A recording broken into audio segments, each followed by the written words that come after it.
24 ತಾಸಿನಲ್ಲಿ ಬರೀ 8-10 ತಾಸು city current ಸಿಗ್ತಾ ಇದ್ದಾರೆ. ಅದ್ರ ಬಗ್ಗೆ ನೀವು ಭಾಳ ಕಾಳಜಿ ವಹಿಸಿ ಏನದ ಯಾರ ಕಡೆ ಲೆಟರ್ ಬರಬೇಕು, ಯಾರಿಗೆ ಬರೀಬೇಕು, ಯಾರಿಗೆ ಹೇಳಬೇಕು, ಏನಾದ್ರು ನಿಮ್ಮ ಅಧಿಕಾರಿಗಳಿಂದ AC ಆಗಲಿ DIS ಅವರಿಗಾಗಲಿ ನಮ್ಮ ಟೌನಿಗೆ ಕುಡಿಯೋ ನೀರಿಗೆ ಮೇನ್ ಪ್ರಾಬ್ಲಮ್ ಆಗ್ತಾ ಇರೋದು ಅಲ್ಲಿಂದ ಸರ್.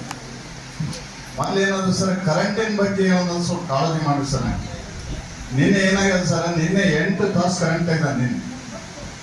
ನಿನ್ನೆ 8 ತಾಸು ಸರ್ ಕರೆಂಟ್, 8 ತಾಸು ಪೂರ ಸಿಟಿಯಲ್ಲಿ ನಮ್ಮ ಟೌನ್ ಲಿಮಿಟ್ಸ್ ನಲ್ಲಿ ಬರ್ತಕ್ಕಂಥ 12 TCಗಳು ವೀಕ್ ಅದಾವ. ಅದಕ್ಕೆ ಜಾಯಿಂಟ್ ಮಾಡ್ತಾರ, ಅದಕ್ಕೆ ಏನಂದ್ರೆ ಅದು ಸರಿಗೆ ಏನಂದ್ರೆ ಸರ್ ವ್ಯವಸ್ಥೆ ಇಲ್ಲ. ಎದಕ್ಕೆ ವ್ಯವಸ್ಥೆ ಇಲ್ಲ ಅಂದ್ರೆ TCಗಳು ವೀಕ್ ಆಗಿದ್ದಕ್ಕೆ ವೋಲ್ಟೇಜ್ ಪ್ರಾಬ್ಲಮ್ ಅಂದ್ರೆ ನಮ್ಮ ಮೋಟರ್ ಪ್ರಾಬ್ಲಮ್ ಸರ್. ಓವರ್ಲೋಡ್ ಅಂತ ಹೇಳ್ತಾ ಇದ್ದಾರೆ ಸರ್. ಓವರ್ಲೋಡ್ ಅವ್ರ ಪ್ರಾಬ್ಲಮ್ ಸರ್, ಅವ್ರು ಮಾಡ್ಕೋಬೇಕು.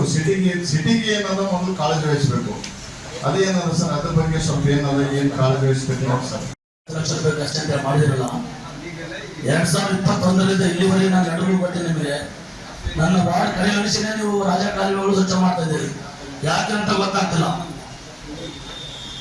ನೈರ್ಮಲ್ಯ ಅಧಿಕಾರಿಗಳು ಗೊತ್ತು, ಇದಕ್ಕೂ ಮುಂಚೆ ಇರುವಂತ ಮುಖ್ಯಾಧಿಕಾರಿಗಳು ಗೊತ್ತು, ಈಗಿರುವಂತ ನಿಮಗೂ ಗೊತ್ತು. 1 ಕೋಟಿ ರೂಪಾಯಿ ಖರ್ಚು ವೆಚ್ಚ ಮಾಡಿ ನೀವು. ಈ ತರ ನೀವು ನಮ್ಮ ಸದಸ್ಯರುಗಳಿಗೆ ದಾರಿ ತಪ್ಪಿಸುವಂತ ಕೆಲಸ ಮಾಡಿ ನೀವು ಈ ತರ ಖರ್ಚು ವೆಚ್ಚಗಳು ಮಾಡ್ತಿದ್ರ ಅಂದ್ರೆ ಯಾವ ಮಟ್ಟಕ್ಕೆ ಬೆಳೆದಿರಂತ ಅರ್ಥ ಆಗ್ತಲ್ಲ ನನಗೆ. ಮುನ್ಸಿಪಾಲಿಟಿ ಅಲ್ಲ ರೀ, ಒಂದು ಅವಸರದಲ್ಲಿ ಯಾವ್ದೋ 3 ಲಕ್ಷದ ವ್ಯವಸ್ಥೆ ಮಾಡಿದ್ವಿ, ಪ್ರಕಾಶ್ 7 ವಾರ್ಡ್ ಮತ್ತು ನಿಮ್ಮ ವಾರ್ಡ್ ಮಾಡ್ತೀವಿ ಅಂತ ಹೇಳಿದ್ರೆ ಮುಂದಕ್ಕೆ ಸಾಕಲ್ಲ. ನೀವು ಹೇಳಿ ಬರೀ ಒಂದು ತಾಸಿಂದ ಕಸ ಎತ್ತಿ ಬದಲಾಗಿದೆ. ಆ ಕಸ ಇದುವರೆಗೆ ಎತ್ತಕ್ಕಾಗಲ್ಲ. ಕತೆ ಬೀಳೋದ್ರೆ ಏನ್ ಹೇಳಿದ್ರೆ ನೀವು ಎತ್ತಿಸೋ ಸಾಧ್ಯ ನೀವು ಬಿಲ್ ಮಾಡಿ ಕೊಡ್ತೀವಿ ಅಂತ ಹೇಳ್ತೀರಿ. ಮಾಡ್ದವ್ರು ಯಾರು? ಕಾಂಟ್ರಾಕ್ಟರ್ ಬಿಲ್ ಮಾಡೋಣ ಅಂತ ಹೇಳ್ತೀರಿ, ಬಿಲ್ ಮಾಡ್ತಾರೆ. ಕಾಂಟ್ರಾಕ್ಟರ್ಗಳನ್ನು ಮಾರಾಟ ಯಾರು ಅಬ್ಜೆಕ್ಷನ್ ಮಾಡಿ ಅಂತ ಹೇಳಿ. ಇಂಥ ಲೋಪದೃಷ್ಟಿ ಕೆಲಸ ಯಾಕೆ ಮಾಡ್ತೀರಿ ನೀವು ಅಂತ ಹೇಳಿ. ಏನ್ 3 ಲಕ್ಷ ಮನೆಯಿಂದ ಕೊಡ್ರಿ, ಬೇರೆ ಗೊತ್ತಾಗ್ತದೆ ನಿಮ್ಗೆ ಏನಂಬೋದು. ಸರ್ಕಾರ ರೊಕ್ಕ ಆಫೀಸ್ ರೊಕ್ಕ ಅಂದ್ರೆ 2 ಲಕ್ಷ ನಿಮಗೆ. ಅದಕ್ಕೆ ಬೆಲೆ ಅಲ್ವಾ?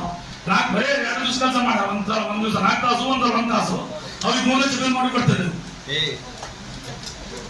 ಹೆಂಗ ಹತ್ರ ಮಾಡ್ತಾರೆ ಅಲ್ಲ. ನಮ್ಮ ಮಾಡಿ ಇದುವರೆಗೆ 21ರಲ್ಲಿ ಇದುವರೆಗೆ ನೀವು ಫಸ್ಟ್ ಇದಕ್ಕೆ ಮುಂಚೆ ಕ್ಲೀನ್ ಮಾಡಬೇಕಿದ್ರೆ ಮನೆ ಹೋದ ವರ್ಷ KV ಹತ್ರ JCB ಹಾಕತ್ತ ಚೈನಿಂದು, ಅಲ್ಲಿ ಚೈನ್ ಗಾಡಿ ಬೇಕು.